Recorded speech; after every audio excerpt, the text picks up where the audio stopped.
नमस्कार दोस्तों, हम सब ने महाभारत देखा है। किसी ने मनोरंजन के लिए तो किसी ने उससे कुछ सीखा है। आइए आज आपको उसी का एक वृतांत सुनाता हूं।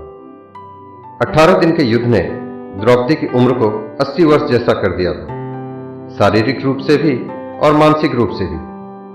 शहर में चारों तरफ विधवाओं का बाहुल्य था। पुरुष इक्का दुक्का ही दिखाई पड़ता था। अनाथ बच्चे घूमते दिखाई पड़ते थे और उन सबकी वह महारानी द्रौपदी हस्तिनापुर के महल में निश्चेत बैठी हुई सुनने को निहार रही। तभी श्री कृष्ण कक्ष में दाखिल होते हैं। द्रौपदी कृष्ण को देखते ही दौड़कर उनसे लिपट जाती है। कृष्ण उसके सिर को सहलाते रहते हैं और रोने देते हैं। थोड़ी देर में उसे खुद से अलग करके समीप के पलंग पर बैठा देते हैं। द्रौपदी, यह क्या हो गया सखा? ऐसा तो मैंने नहीं सोचा था।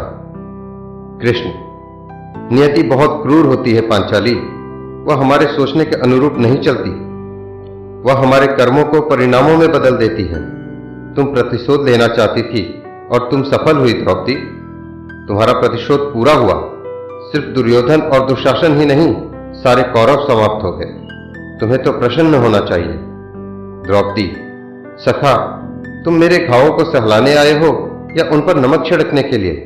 कृष्ण, नहीं द्रौपदी, मैं तो तुम्हें वास्तविकता से अवगत कराने के लिए आया हूं। हमारे कर्मों के परिणाम को हम दूर तक नहीं देख पाते हैं और जब वे समक्ष होते हैं तो हमारे हाथ में कुछ नहीं रहता।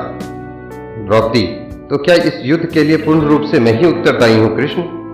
कृष्ण, नहीं द्रौपदी, तुम स्वयं को इतना महत्वपूर्ण मत समझो। लेकिन तुम अपने कर्मों में थोड़ी सी दूरदर्शिता रखती तो स्वयं इतना कष्ट कभी नहीं पाती।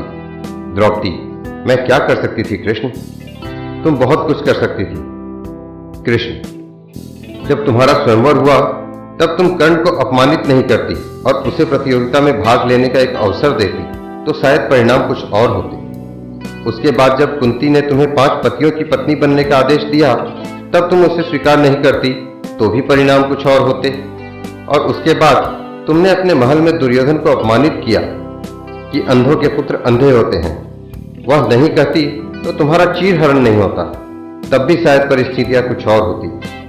हमारे शब्द भी हमारे कर्म होते हैं द्रौपदी, और हमें अपने हर शब्द को बोलने से पहले तोलना बहुत जरूरी होता है। अन्यथा उसके दुष्परिणाम सिर्फ स्वयं को ही नहीं, अपने पूरे परिवेश को दुखी करते रहते हैं।